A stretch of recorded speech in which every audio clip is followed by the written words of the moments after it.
അപ്പൊ M G sir, Rimu, മധുചേട്ടാ, നമ്മൾ അങ്ങനെ ടോപ്പ് സിംഗർ സീസൺ 5 150-ാം ദിനത്തിലേക്ക് കടന്നിരിക്കുകയാണ്. നമ്മൾ 50 കഴിഞ്ഞ് 100 കഴിഞ്ഞ് 150-ലെത്തി. അപ്പൊ കൺഗ്രാറ്റുലേഷൻസ്. എല്ലാവർക്കും കൺഗ്രാറ്റുലേഷൻസ്.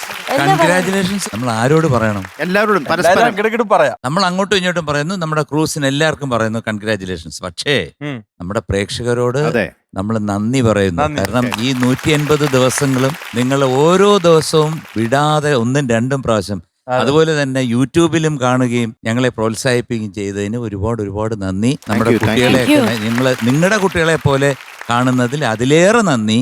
പിന്നെ ഞങ്ങളെയൊക്കെ എപ്പോഴും വെളി വെച്ച് കാണുമ്പോഴത്തേക്ക് ഓടി വന്ന് ടോപ്പ് സിംഗർ നന്നായിരിക്കുന്നു, നിങ്ങൾ നല്ല ജഡ്ജിമെന്റ് ആണെന്ന് പറയുന്നതിന് അതിനും നന്ദി. പിന്നെ നമ്മുടെ ഡെയിനും മീനൂട്ടിയും ഇവരെ പോലെ 2 പേരെ എവിടെ കിട്ടും? ടോപ്പ് സിംഗറിന്റെ ഭാഗ്യങ്ങളാണ്. ടോപ്പ് സിംഗറിന്റെ നെടും തൂണുകളാണ്. 2 സൈഡിലും അവരിങ്ങനെ നിൽക്കുകയാണ്. അപ്പൊ എന്തായാലും ഇതൊരു ആഘോഷ രാവാണ്. ഈ 150-ാമത്തെ ദിവസം നമ്മൾ ആഘോഷം തുടങ്ങുകയാണ്. നമ്മൾ വെച്ച് സ്പ്രിഞ്ചും.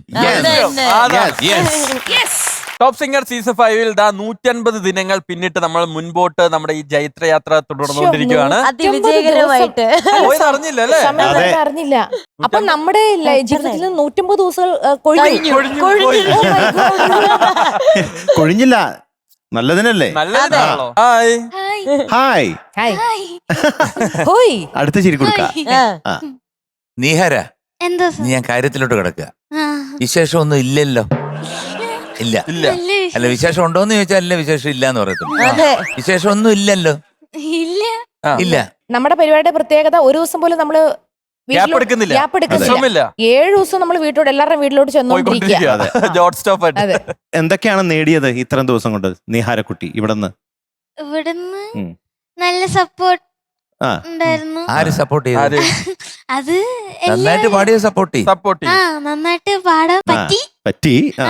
അതെങ്ങനെ ജീവിതത്തിൽ വന്ന മാറ്റങ്ങൾ, ഈ പാട്ടിൽ വന്ന മാറ്റങ്ങൾ? അത് ഇനി നന്നായിട്ട് പാടാൻ വേണ്ടി കുറെ പ്രാക്ടീസ് ചെയ്യാൻ തോന്നി. തോന്നിയിരുന്നില്ല. ഇവിടുന്ന് എന്തൊക്കെ കിട്ടി ഈ ടോപ്പ് സിംഗറിൽ നിന്ന്, ഈ വേദിയിൽ നിന്ന്? പണ്ട് സാധാ പാട്ട് കേട്ട് പഠിക്കുക.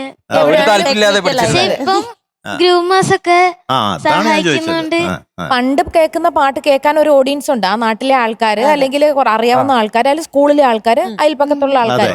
പക്ഷെ ഇന്നൊരു പാട്ട് പാടിയ ലോകം മൊത്തം കേൾക്കുമല്ലേ? അതൊരു വലിയ കാര്യമില്ലേ? ഒരു പരിചയമില്ലാത്ത ആൾക്കാർ വന്നിട്ട് നിഹാരക്കുട്ടി ഇഷ്ടമാണ്, പാട്ട് കേൾക്കാറുണ്ടെന്നൊക്കെ പറയാറില്ലേ? ഫ്ലവേഴ്സ് സ്മാർട്ട് ഷോ ശനി ഞായർ ദിവസങ്ങളിൽ രാത്രി 9:30 ഫ്ലവേഴ്സിൽ.